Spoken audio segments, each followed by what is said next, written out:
Alright, so the solve function is a really useful tool to solve any sort of equations. We go into the main area. Now you can find it a number of ways. You can go pull up the keyboard and go to the catalogue. It's going to need you to go over to S. This is really cumbersome this way, I think.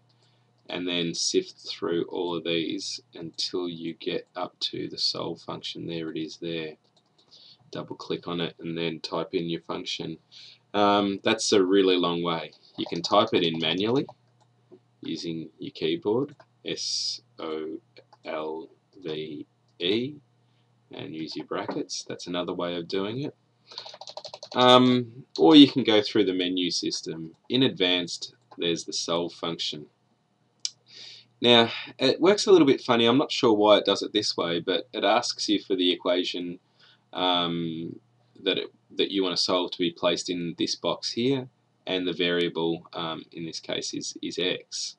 So if we say we want to solve the equation 3x plus 2 equals 5, we type it in as follows. So I type in 3x plus 2 equals 5, and OK.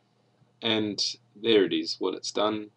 It just inserts it there, and we know that the solution of that is x equals 1, because if we take 2 from both sides of 3, divide by 3, so x is equal to 1.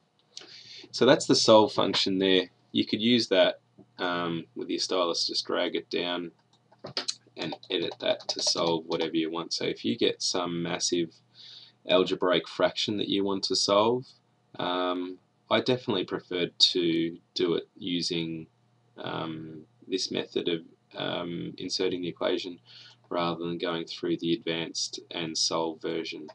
So if we do that, we can pull up the fraction there, and if we do 3x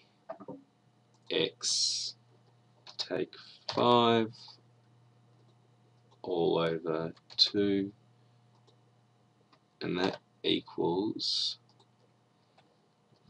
5x take 4 all over 3. This is just one I'm reading off the book that's sitting to my right, and I hit enter. We know that the value of x that satisfies this equation is x equals -7. So yeah, the solve function is a pretty nifty way of finding something out, or finding the value for x in some of these really tough problems.